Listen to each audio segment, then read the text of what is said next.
Assalamualaikum warahmatullahi wabarakatuh dan shalom. Perkenalkan, saya Desi Datu Tasik dengan NIM 225790008.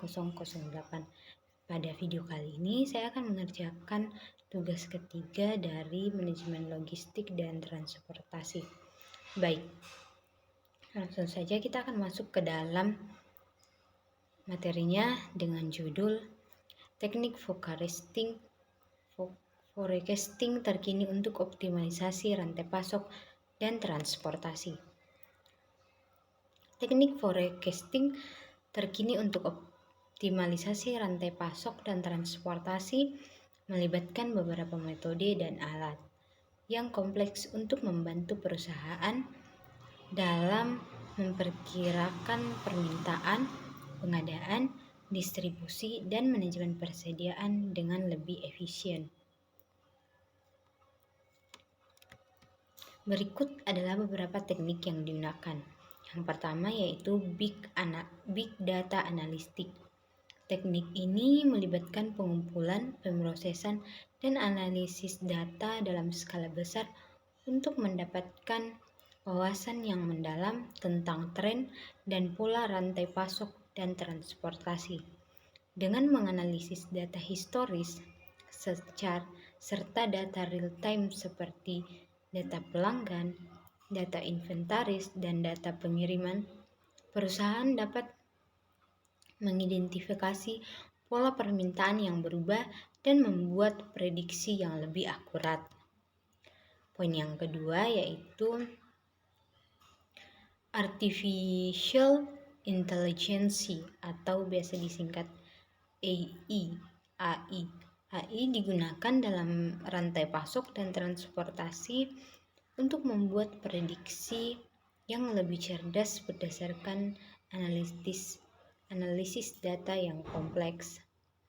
Algoritma machine learning dapat digunakan untuk mengidentifikasi pola yang tidak terlihat oleh manusia dan menghasilkan perkiraan yang lebih akurat tentang permintaan, waktu pengiriman, dan biaya operasional. Kemudian poin yang ketiga yaitu machine learning. Teknik machine learning digunakan untuk membangun model prediktif yang dapat memperkirakan permintaan masa depan, mengidentifikasi risiko, dan mengoptimalkan operasi rantai pasok dan transportasi. Dengan menggunakan algoritma machine learning seperti regresi, klasifikasi, dan clustering, perusahaan dapat membuat keputusan yang lebih tepat waktu dan efisien. Kemudian poin yang keempat yaitu optimization algorithms. Algoritma optimisasi digunakan untuk mengoptimalkan proses pengangkutan dan distribusi dalam rantai pasok. Contohnya termasuk algoritma routing untuk menentukan rute pengiriman tercepat dan termurah, serta algoritma alokasi sumber daya untuk mengoptimalkan penggunaan armada dan fasilitas penyimpanan. Poin yang kelima yaitu predictive analytics. Predictive analytics menggunakan teknik statistik dan matematika untuk memprediksi kejadian masa depan berdasarkan data historis dan variabel-variabel yang relevan. Dengan menganalisis tren, musiman, dan faktor-faktor lain yang mempengaruhi permintaan dan pengiriman, perusahaan dapat mengambil langkah-langkah protektif untuk mengelola risiko dan meningkatkan efisiensi operasional. Nah, dengan menerapkan teknik-teknik ini secara efektif, perusahaan dapat mengoptimalkan rantai pasok dan transportasi mereka, mengurangi biaya, meningkatkan layanan pelanggan, dan memperoleh keunggulan kompetitif di pasar. Teknik forecasting terkini untuk mengoptimalisasi rantai pasok dan transportasi berdasarkan analisis di atas juga dapat melibatkan beberapa metode CPFR atau Collaborative Planning, Forecasting, and Replenishment yang memastikan perencanaan atau forecast mendekati kebutuhan. Metode forecasting yang digunakan adalah decomposition multiplicative atau transpositional yang terkenal dengan kemampuannya untuk mengendalikan dan merencanakan order jangka panjang maupun jangka pendek. Selain itu, metode ini juga membantu mengendalikan dan merencanakan order berdasarkan target sales. Kegiatan perencanaan dalam logistik termasuk peramalan permintaan atau demand forecasting, komunikasi, penanganan material, pemrosesan pesanan, pengemasan, dan dukungan layanan dan komponen-komponen. Juga merupakan bagian dari manajemen rantai pasok yang bertujuan untuk meningkatkan pelayanan pada konsumen akhir atau pelanggan. Fungsinya adalah untuk memastikan bahwa proses rantai pasok berjalan dengan efisiensi tinggi dan terintegrasi, sehingga dapat membantu perusahaan dalam meningkatkan kepuasan pelanggan dan mengendalikan biaya operasional. Untuk mengoptimalisasi rantai pasok dan transportasi, penggunaan teknologi informasi dan komunikasi juga sangat penting. Sistem informasi korporat terpadu dengan e-supply chain dapat membantu perusahaan dalam mengelola rantai pasok dengan lebih efisien dan efektif.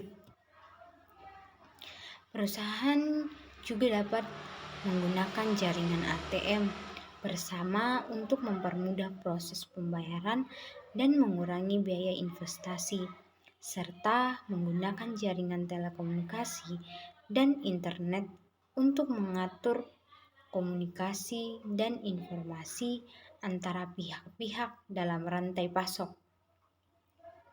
Dalam pengembangan bisnis, perencanaan dan pengembangan harus dilakukan secara terintegrasi dengan rantai pasok. Pendekatan sistem tertutup atau closed loop system yang mengacu pada pengembangan rantai pasok yang terintegrasi dengan pemrosesan pembuatan, pengiriman, penjualan, dan pengembalian dapat membantu perusahaan dalam mengembangkan strategi bisnis model yang efektif dan efisien.